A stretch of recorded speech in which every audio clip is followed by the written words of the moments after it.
Wow, it's a beautiful day. It's supposed to be in the 80s today. I'm not sure what the temperature is now, but it's probably pretty close. No wind. Yesterday and last night it was pretty warm, but the day before it was really, I guess we're gonna get cold again. I mean, we're getting into mid-April now, and it's strange temperatures. So. But what are you gonna do? Somebody said, this is a little bit cool temperatures for Missouri, and I said, well, it might have been previous years were just a little too warm. Once again, filling the water, enjoying my water. I love my water. Brings me to a video I saw this morning. I'm sure a lot of people saw it, but they did a new study, and it says that uranium is contaminating the Southwest, which kind of makes sense because that's where they did all the nuclear tests back in the 40s. I guess it took them all this time to figure that out, but it's my understanding John Wayne died from cancer caused by a movie he did over there in New Mexico, so I wasn't really surprised.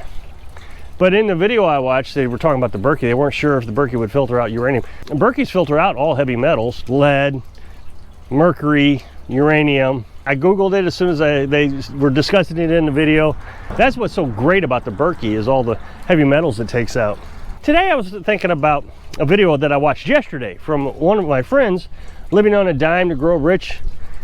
She does a lot of these prepping videos here lately, and she went grocery shopping at Walmart, and she was showing that the chicken breast aisle was completely empty. Basically, the only thing they had left was that 10-pound bag of chicken you can get for like 65 cents a pound, $6.50 a bag. Last time we went to Save-A-Lot, it was 49 cents a pound. It may have went up by then, but 65 cents is usually the price they charge in the summer. I wasn't aware that Walmart sold that kind of chicken. And then she was talking about chicken eggs. They were empty too. There was no chicken eggs. Now, I've been saying all along that the bird flu's been around, and that's what she says, bird flu's here. If you Google this, you know, what states are calling the most chickens, Iowa's up there in the millions of chickens that they've already called. What happens is people walk in with bird droppings, wild bird droppings, usually bigger birds like waterfowl, ducks, geese flying over. They'll step on that bird dropping, carry it into the chicken confinement, and now your chickens are contaminated. They're supposed to have procedures in place that when you get up to the chicken coop, you change your shoes or you put on this bodysuit. That way you're not bringing in dirt from outside inside. So I'm not really sure how they're getting it if they're following all their procedures. But what happens is the government comes in, at least it's my understanding, the government comes in, at least they did here in Missouri. They say, okay, you got one sick chicken, and then you had to kill the entire flock. So our largest egg producers and chicken producers, Iowa, Indiana, Ohio, Georgia, they've all been affected. So far, 25 states have been affected by the bird flu, including this state, Missouri, the east side of this state. So I've been trying to be real careful about not getting into the chicken coop with contaminated feed. I mean, I haven't seen a lot of large birds around here. I don't want to go in there and make my chickens sick, so I've been real careful. I probably have less susceptibility to it. I mean, there's been a few farms around here that have backyard chickens, but when we're talking like backyard chickens, they're talking like 50 chickens. I got 14, and they're completely covered up. They're not out free ranging. So if a bird flies over and drops droppings onto the chicken run, it's going to drop right onto that tarp I have over it. So they're always covered. I feel pretty safe. In the wintertime when it snowed, a little bird got in there, was eating the corn, but none of the big birds. And that's where we're primarily having problems, is the big flying birds, wildlife birds. I've been trying to convince everybody, get chickens. And I realize not a lot of people want to raise chickens. And if you don't like chickens, get ducks. I've been trying to convince people to get ducks. Again, I've talked about B12.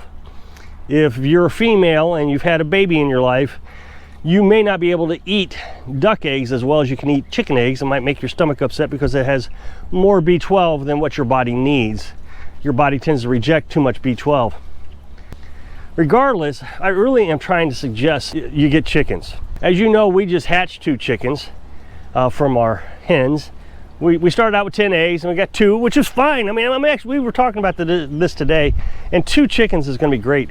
If we can get another 2 chickens towards the end of the year, that'd be fine too. And then next year, maybe some more.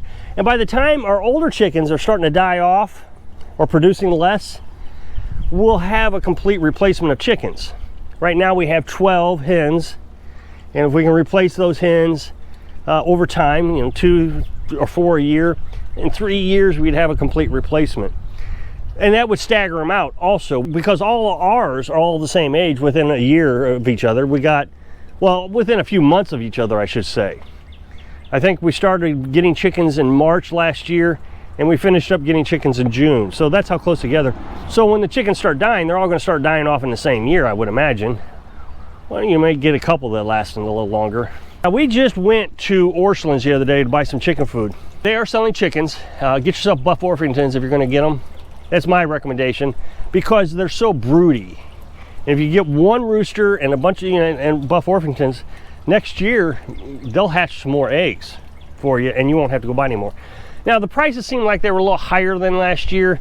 I think they were $4.50 or something a piece. I think last year they were $3.50. So they have went up, but not dramatically. I mean, it's not like, oh my gosh. I mean, $4.50 for a chicken that's going to produce eggs for you for a very long time. They're talking about egg prices tripling from $3 a carton to $9 a carton. I mean, so it's a dramatic price increase. You can get one chicken to produce for 4 or 5 years. It'll pay for itself pretty quickly. And if you eat like we do, we eat everything with eggs. I have 4 eggs for lunch. Carolyn has 3 eggs. And then we put eggs into our supper. We eat a carnivorous diet. I can't convince anybody of this. I mean, it's impossible to tell people that a carnivorous diet is healthy, but if you want to eat green beans, eat green beans. Our president already said there's going to be a worldwide food shortage. I recognize that a lot of ordinances don't allow you to have chickens. That's why I keep talking about ducks. I know the city my mom lives in is probably a city of, I don't know, maybe 5,000 people. It's not a huge town. It may not even be that big, but it's bigger than anything anything around here. And they don't allow chickens. But her neighbor does have ducks. She's got them in the backyard. Nobody can see them. The only reason I know that they had them was I heard them quacking a little bit. Not very loud. It's not going to wake you up at night. Nobody knows that she's got them. Heck, I wouldn't even really caught on to the neighbor having them if I hadn't had them in my past. I'm like, huh, what's that sound? Oh, yeah, she's got ducks. So, I mean, it's kind of a novelty item. And they're no harder to raise than chickens. They're pretty easy. Actually, they're easier to raise in the wintertime because they like the winter. I mean, they got that down feathers. Now, the other thing is, as I said earlier, you can get those 10-pound bags of chicken anywhere from $4.50 to $6.90. The thing I like about them is we can that chicken. And we did that all last summer, canned all that chicken. And we're gonna do it again here shortly. Next time we go to the store, we'll buy a bunch of that chicken and we're gonna start canning again.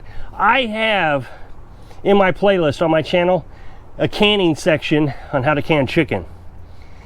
It's not hard. Of course, you got to have a pressure canner. Now, somebody will say, oh, you don't need a pressure canner. The safest method is pressure canning. All those people who say you don't need a pressure canner, before they came out with pressure canners, this is why everybody was getting botulism, was because they weren't using pressure canners. So it's a risk if you're not going to pressure can. So I don't even teach it and I don't even promote it. I think it's dangerous. Use a pressure canner. They're $70 to buy a pressure canner. There is an issue with jars, trying to get jars. They're expensive on Amazon. It's about the only place you can get them. You can get them at Walmart. Apparently, the 2 companies that used to make them sold out to a larger company, and they're only selling to Amazon and Walmart now. They don't sell them to like Dollar General or these smaller places. But you can watch out on Craigslist and Facebook Marketplace and yard sales. You can pick up a lot of jars, canning jars, not mayonnaise jars and all that, but canning jars to pressure can your chicken. Now, if you have a freezer, of course, you can freeze all this chicken. It's harder, in my mind, to freeze it and then cook it, but you can do it. If you're gonna cook a 10-pound batch of chicken, that's fine. I mean, we got these big water bath canners, 1.5 bags per canner. You can make soups or whatever out of it, put it in your freezer to the soup. You know, you're gonna have leftovers, obviously. Just freeze it back up. Next time you want it, you can thaw it back out. It'll stay good in your fridge for 3 days. So you might be able to eat 10 pounds of chicken in 3 days. I don't know. It depends on the size of your family, obviously. Carolyn and I couldn't do it. Carolyn and I have decided, well, and the thing is, we never really verbalized it, but today we verbalized it. What we're gonna do is our primary meal is going to be eggs throughout the summer. You can preserve eggs, all kinds of ways of preserving eggs, and if you want to preserve eggs, you should look that up. But Carolyn and I eat most everything that our chickens produce. So we'll eat them in the summertime, and then we'll eat our canned food, our chicken and pork and that kind of stuff, throughout the winter, which is what we've already been doing. We just never really verbalized it. It was just kind of like, this is what we're doing. But now we actually have a plan in place to make sure that we got plenty of food in the winter, plenty of food in the summer, and nothing goes to waste. I don't want to have to preserve something else and try to store it like eggs. You can scramble them and freeze them, and there's a method called water glassing that you can do. So there's all kinds of ways of preserving eggs. We just don't want to have to preserve something else. We're preserving the chicken. We got a good system for that, and well, meat, I should say. We're preserving meat. We got a good system for that, and we'll just eat the eggs throughout the summer. So come up with a plan. What's your diet going to be like? Now, I know a lot of people say, oh, I can't stand just eating one meal a day all the time. Carolyn and I have gotten used to it. Pretty much our lunch consists of eggs, mostly scrambled eggs. Yesterday, she took a jar of our bacon and she mixed in bacon, but that was very rare. She hardly ever does that. Today we had eggs, nothing on it, just eggs, scrambled eggs. Primarily our only meal that we've been eating, I've been calling it spaghetti, but we've gotten rid of noodles. We don't eat noodles anymore, so she makes this meatball spaghetti. We call it spaghetti. It's just a meatball, patty, sausage, or hamburger, and then she makes her spaghetti sauce. And that's what we've been having for supper. That's our meals. No vegetables? Yeah, we really haven't been eating vegetables. If there is a vegetable, it's green beans. There's no carbohydrates in green beans. She has made potatoes in the past, and I really noticed that it really plays havoc on my stomach. I never knew that in the past until I got off of it. But I think that it's time that we start really thinking about how we're going to buy our foods, how we're going to preserve our foods. I've been trying to teach it for a year, and I've just not heard a lot of people saying they're on board with it. I mean, there's a few. So if you can check out this other channel, this up next box, take you over my other channel, I really appreciate it. So I hope I can inspire you to be prepared so you can live your dream. Thanks for watching.